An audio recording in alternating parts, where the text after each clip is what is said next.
दोस्तों, yes bank की बात करें तो यहाँ पे आप देख सकते हो कि कंपनी की फंड रेजिंग के लिए बोर्ड मीटिंग होने जा रही है। तो एसएमबीसी की डील के बाद एक बड़ा फैसला और किया जा रहा है। अब आप देख सकते हो इसके बीच में एक बड़ी जो अपडेट निकल के आ रही है, महाराष्ट्र कांग्रेस की तरफ से ये जो डील हुई है जापानी बैंक एसएमबीसी और यस बैंक के बीच में, इसकी जांच की उन्होंने डिमांड की है कि इसके पीछे पूरा का पूरा क्या मसला है और इसमें क्या है, उसकी जांच होनी चाहिए। तो एक तरह से इसमें एलिगेशन लगाए गए हैं, क्या है पूरा मामला उसको समझने की कोशिश करेंगे। दूसरी तरफ फिच रेटिंग की तरफ से कहा गया है कि अगर एसएमबीसी और ये डील होती है इसके बाद में बहुत सारा विदेशी निवेश आ सकता है बैंकिंग सिस्टम में, और ये बहुत अच्छी बात है। इंडिया के बैंकिंग सिस्टम पे इस समय सबको भरोसा है। इंडिया की इकोनॉमिक ग्रोथ काफ़ी अच्छी हो रही है और लगातार हमारा प्रदर्शन बेहतर हुआ विश्व में। ऐसे में आने वाले समय निवेश और आने की संभावना है। क्या यस बैंक में भी और आने वाले समय निवेश बढ़ेगा, जानने की कोशिश करेंगे इस वीडियो के माध्यम से। लेकिन फ्रेंड्स, उससे पहले अगर आप पहली बार हमारे चैनल पे आए तो चैनल को सब्सक्राइब कर दीजिए, एक बेल आइकॉन दबा दीजिए ताकि जब भी नया वीडियो बने पहला नोटिफिकेशन आपको मिले। वीडियो पसंद आए तो लाइक शेयर जरूर कीजिए। चलो फ्रेंड्स, वीडियो स्टार्ट करते हैं। मैं हूँ आपका दोस्त एस बी दवे और हमारे अपने चैनल ऑनलाइन कमाई में आपका बहुत बहुत स्वागत है। सबसे पहले यस बैंक की बात कर ले तो फ्राइडे को 21.47 पर क्लोजिंग थी, जहाँ पे 0.75% की तेज़ी देखने को मिली। तो बाज़ार में तो गिरावट का माहौल था, उसके बावजूद भी यहाँ पे पॉजिटिव क्लोजिंग देखने को मिली है। और अच्छी बात यह कि स्टॉक अब 21.5 के आसपास ट्रेड कर रहा है, क्योंकि ये जो डील हुई है एसबीआई और दूसरी बैंकों की एसएमबीसी के साथ में, जिन्होंने अपनी जो हिस्सेदारी बेचने का जो फैसला किया वो 21.50 की प्राइस यानी 21.5 रुपये की प्राइस है। इस वजह से स्टॉक उसके आसपास ही आपको ट्रेड करता हुआ दिखा देगा, क्योंकि इसकी एक तरह से ये अब फेयर वैल्यू डिस्कवर हुई है। वैसे तो इन लोगों ने 10 रुपये में खरीदे थे शेयर और इनको बहुत सारा बेनिफिट हुआ, इनका पैसा डबल हो चुका है। अब यहाँ पे देख सकते हो कि जो तेज़ी का वातावरण बना तो उसके पीछे वजह ये रही है कि यहाँ पे मीटिंग हो जाई है। फ्राइडे को एक तरह से रेंज बाउंड रहा बाज़ार, उसमें ज़्यादा अप डाउन देखने को नहीं मिली। लेकिन अब देख सकते हो कि आने वाले नए सप्ताह में बोर्ड मीटिंग होगी कंपनी की, और ये देख सकते हो कि इसमें फंड रेजिंग पर फैसला होगा।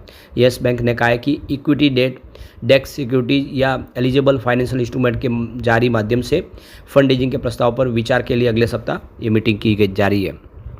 तो यस बैंक ने एक फाइलिंग में एक्सचेंज को जानकारी दी है कि यस बैंक लिमिटेड के निदेशक मंडल की बैठक मंगलवार 3 जून 2025 को आयोजित की जाएगी। इसमें अन्य बातों के साथ साथ इक्विटी शेयर, डेट सिक्योरिटीज या किसी और अन्य प्रतिभूति यानी कन्वर्टेबल या नॉन कन्वर्टेबल बॉन्ड्स के माध्यम से फंड रेजिंग पर विचार किया जाएगा, जिसमें निजी प्लेसमेंट, प्रेफरेंशियल इशू या अन्य तरीकों का भी संयोजन तक सीमित नहीं है, आवश्यक अनुमोदन के अधीन रहेगा ये।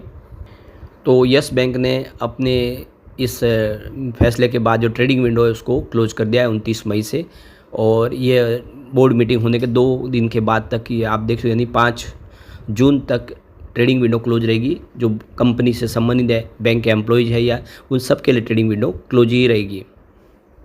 अब जो बड़ी अपडेट निकल के आ रही है, कांग्रेस ने विदेशी बैंक द्वारा यस बैंक के अधिग्रहण की न्यायिक जाँच की मांग की है। विश्वास उतागी ने कहा है कि यस बैंक एक समय पतन के कगार पर था। आरबीआई और केंद्र सरकार ने एसबीआई और 8 निजी क्षेत्र की बैंकों के माध्यम से जनता के पैसों का उपयोग करके बहुत बड़ा विफल होने के लिए सिद्धांत के तहत इसे बचाया गया है।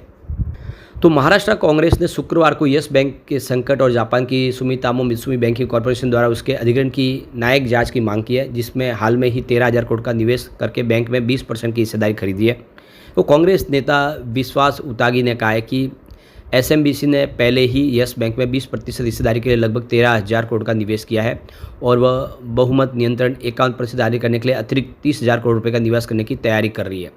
इसका प्रभावी अर्थ है भारत के प्रमुख निजी क्षेत्र के बैंकों में से एक का पूर्ण विदेशी अधिग्रहण हो जाएगा, यानी जो सरकारी एक प्राइवेट सेक्टर की इंडिया की बैंक है वो विदेशी बैंक हो जाएगी, उनका कहने का मतलब है।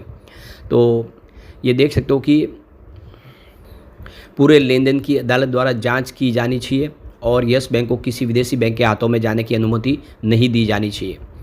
उतागी ने कहा है कि यस बैंक एक समय डूबने के कगार पर था। आरबीआई और केंद्र सरकार ने एसबीआई के 8 निजी क्षेत्र के बैंकों के माध्यम से सार्वजनिक धन का उपयोग करके बहुत बड़ा विफल होने वाले इस सिद्धांत के तहत इसको बचा लिया था।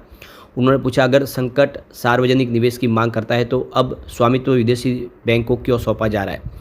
यह कदम किसके हित में उठाया जा रहा है? उन्होंने बैंकिंग नियामक के रूप में आरबीआई की भूमिका, वित्त मंत्रालय और केंद्र सरकार की भूमिका और बाजार नियामक सेबी की भूमिका पर भी सवाल उठाए। उन्होंने आरोप लगाया कि यस बैंक 2014 से लेकर 2025 की एक विसल ब्लोअर की फॉरेंसिक ऑडिट रिपोर्ट अब सार्वजनिक डोमेन में है। इस रिपोर्ट को सभी संबंधित अधिकारियों ने आश्चर्यजनक रूप से नज़रअंदाज किया है, जो प्रमुख वित्तीय कुशासन, बैलेंस शीट में हेराफेरी, एआरसी को संदिग्ध एनपीए की बिक्री और गैर अर्जित आय को लाभ के रूप में दिखाने का उजागर करती है। एक घोटाला है।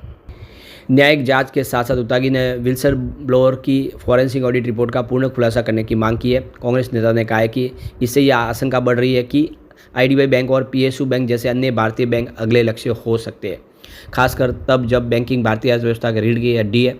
अगर यस बैंक एक प्रमुख निजी क्षेत्र का बैंक जो आने वाले समय वो भारतीय बैंक की तरह विदेशी बैंक में तो फिर ये कोई सुरक्षित बैंक नहीं होगा। तो बड़ा इल्ज़ाम लगाया गया है। अब देखना होगा कि इसका फैसला क्या होगा, लेकिन जो भी होगा आप देखें तो बैंक का सिस्टम पारदर्शी तरीके चलता है और आखिर आरबीआई ने अभी भी 51% की स्टेक लेने के बावजूद भी जो वोटिंग राइट है वो 26% से ऊपर करने का तो यहाँ पे रूल्स ही नहीं है। तो ऐसे में वो कोई भी प्रस्ताव अपने फेवर में तो पास नहीं करवा सकते जब तक इंडिया के जो निवेशक है वो उसमें हिस्सा न ले, उनका प्रस्ताव तभी पास हो पाएगा। तो इसीलिए अभी आरबीआई ने इसको रोक के रखा हुआ है। 51% की स्टेक अगर ले भी लेंगे तब भी उनका वोटिंग राइट नहीं होगा। अब यस बैंक और ये एसएमबीसी के सौदे से भारतीय बैंकों में विदेशी निवेश और बढ़ सकता है, फिच रेटिंग ने कहा है। तो ये देख सकते हो कि फिच रेटिंग ने जो जानकारी दी है उसमें कहा गया है कि आरबीआई द्वारा ये जो संभावित जो मंजूरी मिली है ये एक मिसाल कायम कर सकती है। जापान की मित्सुबिशी कॉर्पोरेशन बैंक है यानी एसएमबीसी में 20% की हिस्सेदारी भारतीय ऋणदाताओं में विदेशी निवेश की नई लहर को जन्म दे सकती है, यानी और भी बहुत सारे जो विदेशी निवेशक है वो इंडिया के बैंकिंग सिस्टम में पैसे लगा सकता है। तो 13,482 करोड़ का ये सौदा भारतीय बैंकिंग क्षेत्र में सबसे बड़ा सीमा पार निवेश है, जो स्टेट बैंक ऑफ इंडिया के नेतृत्व में भारतीय बैंकों के एक संघ द्वारा यस बैंक को बचाए जाने के 5 साल के बाद हुआ है और एसएमबीसी के साथ एक सफल लेन देन एसबीआई और उस बेल आउट में शामिल अन्य बैंकों को आंशिक रूप से बाहर निकालने की अनुमति देता है। तो देख सकते हो कि एसबीआई का रूल्स है कि एक बैंक दूसरे बैंक में निवेशक नहीं हो सकता, उसे बाहर निकलना ही होता है और अब समय हो चुका है तो उनको किसी बड़े निवेशक की तलाश है और वो विदेशी निवेशक के तौर पे एक बड़ी बैंकिंग सिस्टम जिसका काफ़ी अच्छा रेपुटेशन है, विश्व में उनका अच्छा कामकाज है, उसको देखकर यहाँ पे फैसला लिया गया आरबीआई की तरफ से। तो फिच रेटिंग ने कहा कि भारत के विदेशी निवेश मानदंडों के तहत बैंकों में निवेशकों के लिए मतदान अधिकार की सीमा 26% तथा वित्तीय संस्थाओं द्वारा भारतीय बैंकों में निवेश की सीमा 15% है, जिसके कारण इस तरह की हिस्सेदारी बिक्री में बाधा उत्पन्न हुई है। तो 9 मई की मिंट की रिपोर्ट के अनुसार 2 बैंकों के हवाले से कहा गया कि एसएमबीसी समय के साथ यस बैंक में अपनी हिस्सेदारी बढ़ाने का इरादा रखता है, जिससे संभावित रूप से ओपन ऑफर शुरू हो सकता है। हालांकि आरबीआई के नियमों के अनुसार एसएमबीसी की वोटिंग अधिकार 26% तक ही सीमित रहेंगे। ये सबसे बड़ी गौर करने वाली बात है कि जो उनकी वोटिंग अधिकार है वो 26% ही रहेंगे, यानी वो कोई बड़ा फैसला नहीं ले पाएंगे। तो ये जो सवाल उठाए जा रहे बार बार महाराष्ट्र कांग्रेस की तरफ से जो उतागी ने उठाए भी कि विदेशी निवेश का कंट्रोल जाएगा, ऐसा बिल्कुल नहीं है, क्योंकि 26% की ही उनकी वोटिंग राइट होगी, जिसके तहत अगर आप देखेंगे तो पूरे बोर्ड में उनका एक आधिपत्य नहीं होगा और ऐसे में जो भी फैसला होगा वो यहाँ की इंडिया की जो कंपनियाँ हैं, जो निवेशक है वही कर पाएंगे।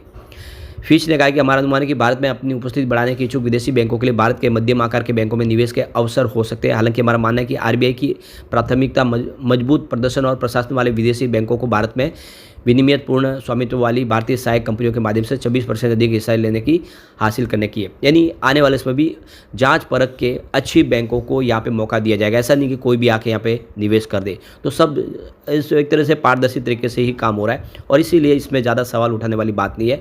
जो भी है यस बैंक के लिए सेहत के लिए अच्छा है और आने वाले समय निवेशकों के लिए भी फायदेमंद है।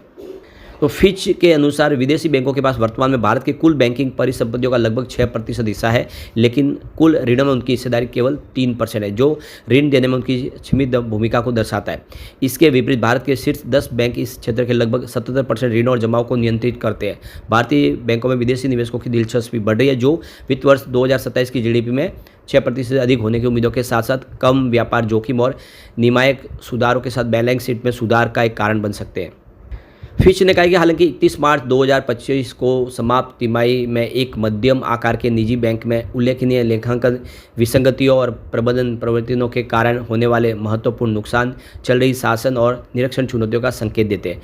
तो कुल मिला के देखना होगा कि आने वाले समय क्या होता है, लेकिन जो भी होगा यस बैंक की सेहत के लिए अच्छा ही होगा जो आरबीआई करेगा। देखना होगा आने वाले समय यस बैंक की किस तरह से और इंप्रूवमेंट देखने को मिलती है। लेकिन फ्रेंड्स, कोई भी इन्वेस्टमेंट करने से पहले अपने फाइनेंशियल एडवाइजर से एडवाइस ले ले या अपना खुद का रिसर्च करें, क्योंकि मैंने वीडियो आपके एजुकेशनल पर्पज़ के लिए ही बनाया। वीडियो पसंद आए तो लाइक से जरूर कीजिए और चैनल को सब्सक्राइब कर दीजिए। Thank you friends.